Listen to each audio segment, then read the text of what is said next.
Newsreel Films presents exciting news. Is the divorce over? Are spirit and science tying the knot once more? Are the church and the laboratory saying the same thing? Out of the misty ages of antiquity, the quest for the divine and the quest for knowledge about the universe marched hand in hand. Ancient Sumer, there was a god of astronomy, a god of horticulture, a god of irrigation, and the temple priests were the scribes and technologists investigating these fields of knowledge. Ancient Greece, philosophers asking the questions of why are we here, developed the theory of the atom, celestial movements, and human ethics.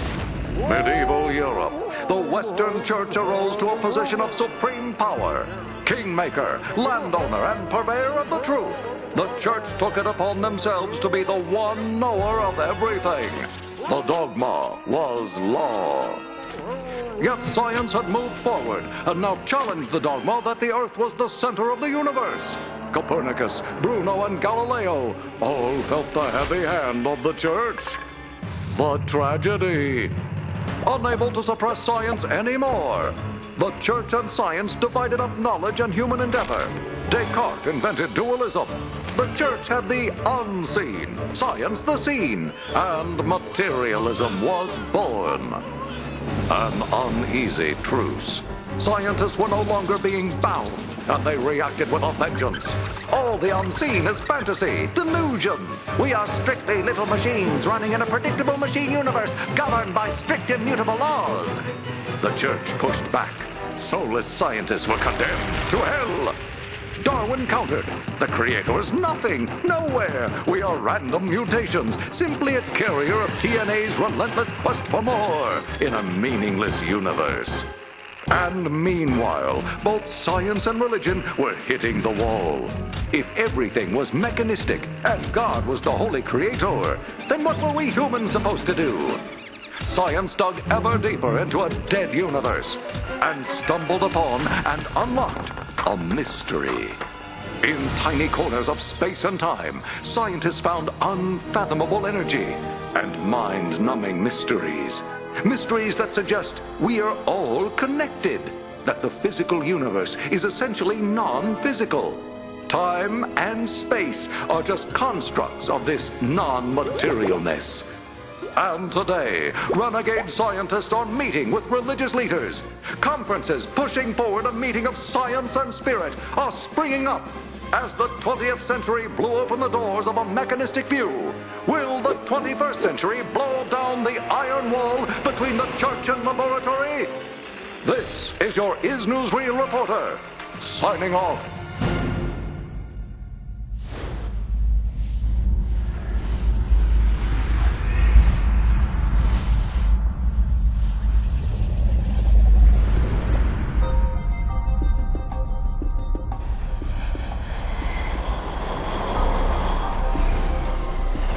The rabbit hole and how deep and how far we want to go is really how much do you want to discover about your true nature? Alice went down the rabbit hole where she met the Mad Hatter. Hatter was mad, and the idea was you want to get out of the rabbit hole after you've gone in. So there's two stages to science. There's the crazy part where you go down the rabbit hole, and then there's the part where you check craziness of your ideas against a rigorous, strict, straitjacket-like process. I think the interesting thing about science, the interesting thing about physics, is that it is a genuinely new and novel way of trying to come to grips with the world. I think the experimental method, which is important to physics, is a very different business from the method of revelation or the method of meditation or something like that.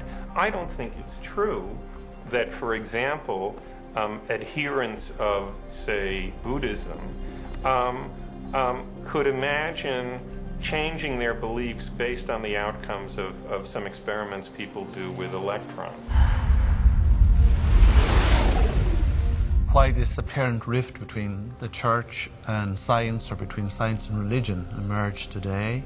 I think the roots of that are very deep, because it probably goes back to a conviction that some of the books of the scriptures, like the book of Genesis, which deals with the beginnings, is actually telling us about the origins of the world. Now, in fact, any biblical scholar will tell you, and this is not news, that the book of Genesis was never meant to be about the origins of the world. But many churchmen believed that in the book of Genesis you had actual sort of live news, like CNN, about the beginnings of creation.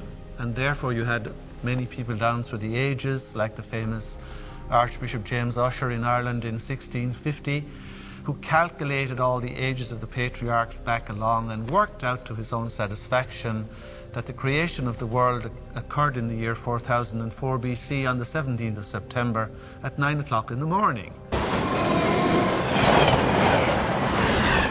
I think that there must be a scientific explanation for spirituality. I don't think there's been a good one until recently. To me, the only one that makes sense is that proto-consciousness, platonic values, goodness, truth, exist at this fundamental level of space-time geometry, which can influence our actions if we're open to them. And it interconnects us to all other beings, to the universe at large.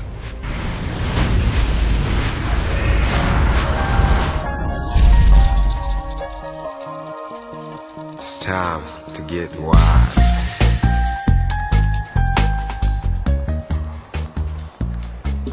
Science creates the stories that we live by. And science has told us a very bleak story. It's told us that we're some sort of genetic mistake, that we have genes that use us basically to move on to the next generation, and that we randomly mutate. It's said that we are outside of our universe, that we're alone, that we're separate, and that we're this sort of lonely mistake on a lonely planet in a lonely universe.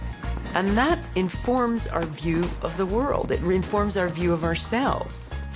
And we're now realizing that this view of separateness, is one of the most destructive things. It's the thing that creates all the problems in the world. It's time to get wise. And we're now realizing that that paradigm is wrong, that we aren't separate, we are all one. We're all together. At the very nethermost element of our being, we are connected. And so we're trying to understand and absorb what are the implications of that. What does this really mean to me in my life? We need a new spiritual milieu. We need a new spiritual way of understanding the nature of what it is to be a human being. Because the old ways, the old mythologies, the old monarchy, king, God, versus the old lawful scientist way of doing everything are dead. They need to be buried. We need a new realm, a new vision. And I think quantum physics, if anything, could help us get a step up in the right direction. I think the key aspect of the new paradigm, at least in medicine, which is my little piece, is that consciousness is real and has an impact. We have to go beyond our senses to create a new paradigm. It may very well be that what's going on inside of you, in your brain, in your nervous system, in your nature of observation, how memory works, how mind works. It may very well be that what is happening there is some kind of observer-matter interrelationship, which is indeed making things real for you, affecting how you perceive reality. It's not changing the reality out there. It's, you know, you're not changing big chairs and big trucks and bulldozers and rockets taking off. You're not changing those, no. But you're changing how you perceive things and maybe how you think about the things, how you feel about things, how you sense the world. The infinite information that the brain is processing every single second tells us that there's more to the world than we're perceiving.